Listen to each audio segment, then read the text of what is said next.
Hai semua, selamat datang di channelku, channelnya Ina Juina.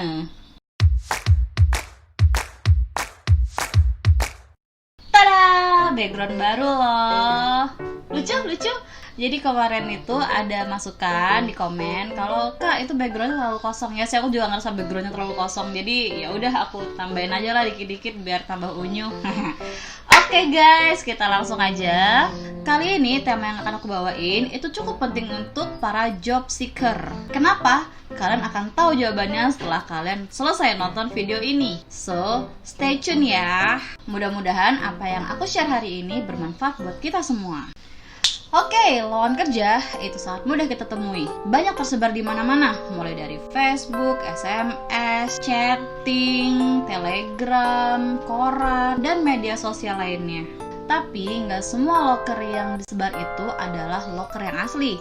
Kadang ada juga lowongan kerja yang tidak berasal dari perusahaan asli atau kita sebut dengan loker palsu, yang tujuan dibuatnya adalah untuk menipu kita para job seeker. Biasanya penipuan lowongan kerja palsu ini modusnya yaitu untuk mendapatkan uang dari kita. Nah, supaya kita terhindar dari modus penipuan semacam itu, aku mau share beberapa ciri lowongan kerja yang mengarah pada lowongan palsu dan penipuan. Beberapa yang aku ceritain di sini itu berdasarkan dari pengalaman aku, tapi beberapa lagi juga dari cerita-cerita yang udah pernah sampai ke aku juga. Nah, jadi nanti di sini aku akan sampaikan ada screenshot dan juga ada gambar yang berasal dari sumber-sumber yang nanti bisa kalian lihat supaya jadi referensi nih. Oh, kalau kayak gini berarti lowongan kerjanya palsu gitu. Nah, di sini mungkin aku akan memunculkan nama beberapa perusahaan besar. Tapi yang perlu kalian ingat bahwa yang membuat loker penipuan ini bukanlah perusahaan tersebut, tapi oknum yang sengaja menggunakan dan memanfaatkan nama besar perusahaan untuk mengambil keuntungan dan menipu para job seeker. Oke, tanpa berlama-lama, kita langsung aja ya ke ciri-ciri lowongan kerja palsu. Yang pertama, website dan domain email yang dicantumkan tidak resmi. Kadang-kadang dalam iklan lowongan kerja yang kita baca, itu dituliskan ada website ataupun email tempat kita akan melamar nanti. Nah, untuk perusahaan yang asli, websitenya menggunakan website resmi, tidak menggunakan blog ataupun menggunakan yang domainnya domain umum. Kemudian untuk emailnya juga, emailnya itu menggunakan domain khusus dari kantornya dan tidak menggunakan domain yang gratisan juga. Misalnya dalam gambar ini nih, domain email dalam iklan ini jelas palsu. Juga seperti contoh ini. Nah, ini adalah email loker palsu yang masuk ke akun email aku. Sementara untuk email perusahaan aslinya bukan domain itu yang digunakan ya, ada lagi beda. Tapi sebagai job seeker, kadang-kadang kita tuh emang gak ngerti itu tuh domain asli atau bukan. Dan kita tuh gak sadar kalau kita tuh udah ditipu. Jadi kita tuh udah telanjur ngirim lamaran melalui website ataupun email palsu tersebut. Sampai pada tahap ini, kalian masih bisa selamat. Cukup simak poin kedua, karena poin kedua yang akan aku sampaikan ini berhubungan dengan poin pertama tadi, yaitu surat panggilan interview tidak lengkap isinya dan menggunakan cap digital. Jadi setelah kalian ngirim email lamaran, gak lama kemudian akan ada email balasan yang masuk. Tapi kalian perlu curigation kalau hal-hal berikut tidak tercantum dalam surat panggilan tersebut, yaitu tidak mencantumkan nama kamu secara khusus, tidak ada jabatan spesifik yang kamu lamar, tanggal interview atau proses seleksi sangat mepet dengan waktu pembuatan surat, dan menggunakan cap secara digital. Malahan ya guys, untuk pengiriman undangan interview kadang-kadang itu perusahaan tidak perlu melampirkan surat undangan secara tertulis yang harus di attachment gitu. Mereka tuh biasanya cukup menggunakan body email dan menyertakan kop resmi dari perusahaannya. Kalaupun ada attachment, itu biasanya berisi tentang form yang harus kalian isi untuk melengkapi berkas sebelum kalian masuk ke proses selanjutnya. Nah, poin kedua ini sebenarnya nggak 100% menggambarkan bahwa email yang kalian terima itu berasal dari lowongan kerja asli atau palsu. Karena ada beberapa perusahaan juga yang mengirimkan email atau SMS secara massal pada kandidatnya untuk mengikuti proses seleksi yang secara massal juga. Sehingga nggak secara spesifik sih akan nyebutin nama kalian atau posisi yang kalian lamar. Nah, supaya lebih yakin lagi apakah surat undangan yang kalian terima itu asli atau palsu, kalian bisa simak poin yang ketiga, yaitu mencantumkan nama kalian dan nama kandidat lainnya di website secara terbuka ataupun mengirim email kepada kalian dan di dalam email itu ada nama-nama kandidat lain selain nama kalian. Nah, modus ini tuh hampir sama kayak modus penipuan seperti penipuan undian yang kalian terima lewat SMS yang selamat, Anda adalah nasabah dari bank menang undian, kemudian kalian disuruh buka website dan situ ada nama kalian. Nah, itu persis kayak gitu. Tapi ini modusnya adalah lowongan kerja. Logikanya dalam proses seleksi itu nggak penting ada diumumin nama-nama kandidat yang seperti itu, apalagi ini masih proses awal. Tapi nih kalau kalian masih ragu kira-kira tapi kayaknya ini asli deh, kayaknya ini palsu, gimana ya? Nah, kalian perlu memperhatikan poin keempat, karena poin keempat ini adalah yang menentukan apakah loker ini fix palsu atau tidak. Yaitu dalam surat undangan ditujukan adanya agen ketiga yang akan membantu kamu untuk mengurus hotel dan perjalanan kalian. Nah, dalam poin ini kalian akan disuruh untuk bayar pakai uang kalian dulu dan kemudian nanti ditransfer ke agen tadi gitu. Nah, jadi pada poin ini ya, ceritanya tuh kalian nanti akan mendapatkan email yang isinya tuh ada surat undangannya segala macem, dan disitu nanti disebutin selamat kalian telah terpilih untuk mengikuti acara kami Grand Meeting sebagai proses seleksi untuk menjadi karyawan di perusahaan kami. Jadi nanti kalian wajib untuk menginap di suatu hotel tertentu. Kalian diberikan agendanya ini, hari pertama ngapain, hari kedua ngapain, hari ketiga biasanya penutupan, dan juga ada acara makan-makan dan kayak mewah banget. Kemudian kalian akan disuruh untuk menghubungi nomor seorang agen untuk mengurus proses perjalanan kalian. Untuk yang di luar kota, itu agen ini akan mengurus proses perjalanan menggunakan pesawat. Biasanya sih yang ditunjuk itu pesawat yang range harganya 3 juta, 4 juta kayak gitu. Bahkan nanti jadi menggoda karena dengan menggunakan agen kami ya Mbak ya, jadinya lebih murah loh Mbak. Bisa cek aja di tiketnya harganya berapa, di kita bisa lebih murah karena perusahaan ini sudah bekerja sama dengan travel kita. Bla bla bla bla, pokoknya itu kayak menggiurkan sekali. Tapi ujung-ujungnya kalian akan disuruh bayar dulu pakai uang kalian, dan nanti ceritanya itu nanti setelah kalian selesai mengikuti proses grand meeting itu, uang kalian akan diganti oleh perusahaan tersebut. Kalau kalian menemukan hal ini dalam surat undangan kalian, fix ini adalah lowongan kerja palsu. Perlu kalian ketahui ya, kayaknya tuh nggak ada perusahaan yang pakai sistem kayak gini untuk proses seleksinya.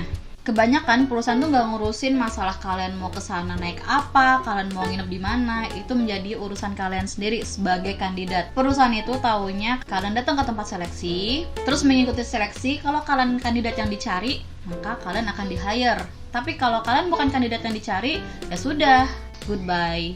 Bahkan kalau kalian tanya juga ketika nanti misalkan ada HRD yang hubungin gitu ya, halo mbak, kalian ikut proses seleksi gini ya.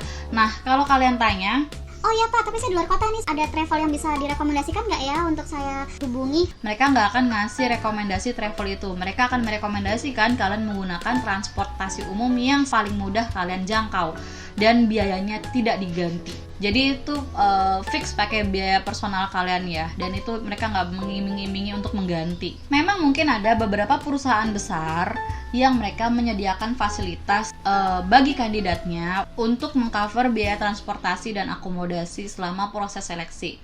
Tapi sistem yang dipakai nggak kayak gitu guys, beda lagi. Tapi itu hanya untuk beberapa perusahaan yang sangat besar ya. Logikanya gini deh, dalam perusahaan itu mereka tuh udah benar-benar sibuk, kayaknya capek banget kalau harus ngurusin travelnya kalian.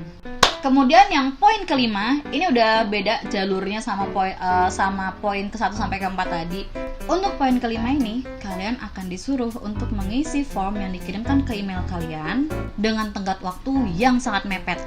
Jadi ceritanya kalian menemukan info lowongan kerja dan disitu ada emailnya. Kalian mengirimkan lamaran pada email tersebut, lalu kalian akan mendapatkan email balasan yang di dalamnya ada form.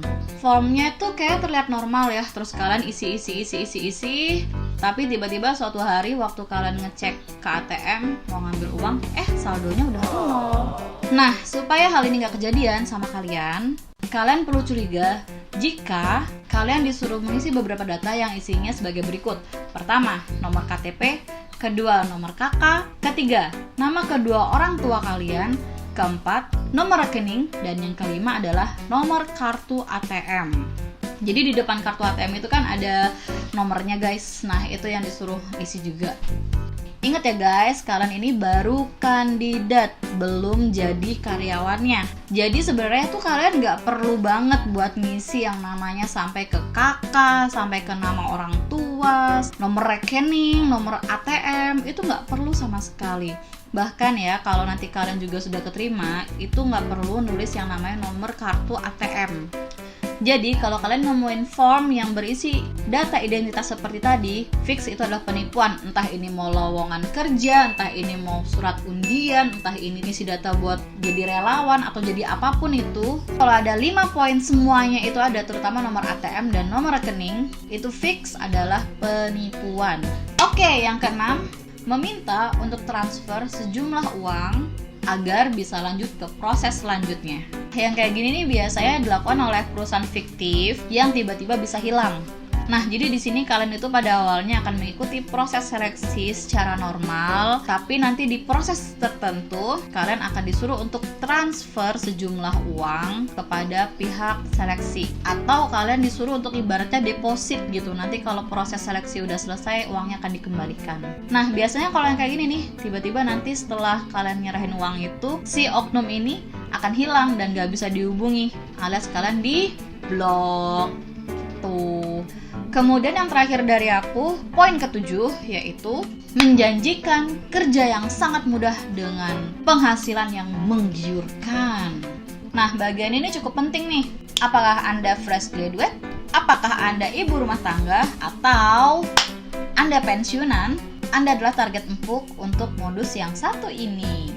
Misalnya nih, kalian lihat ada infoloker, pekerjaan sebagai admin, gajinya 20 juta. Atau pekerjaan misalkan mendata, mencatat data, gajinya 10 juta. Ingin banyak untung tanpa modal? Itu juga tipu-tipu.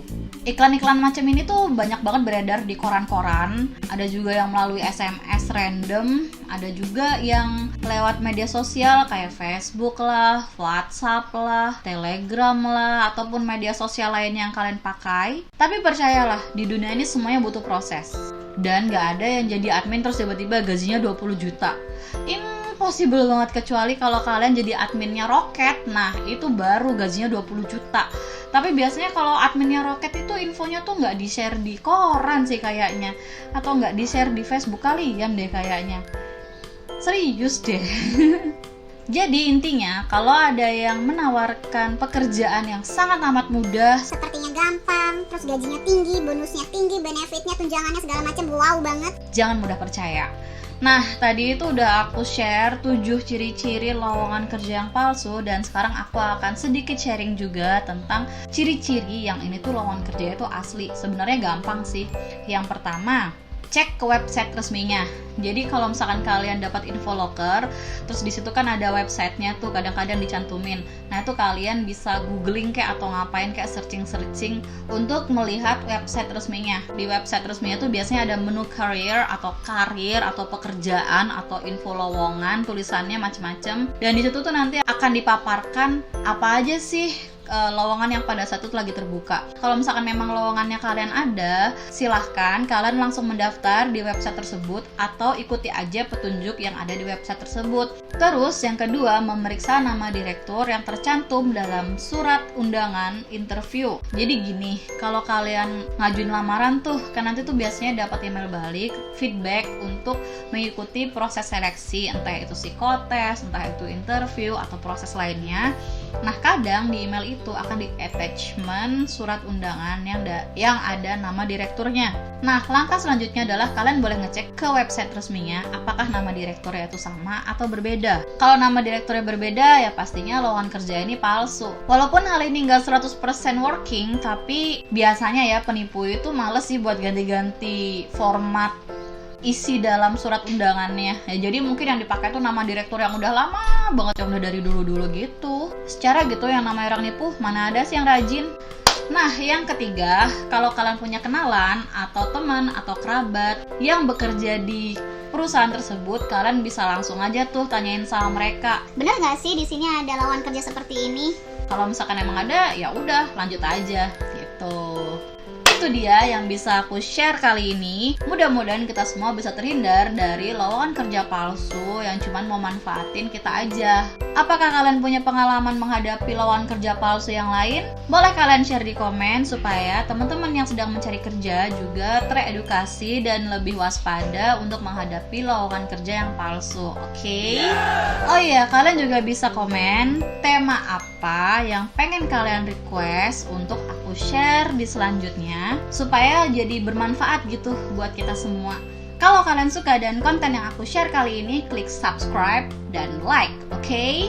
Nanti aku akan cari lagi tema yang bermanfaat buat kita dan bisa aku share. See you next time!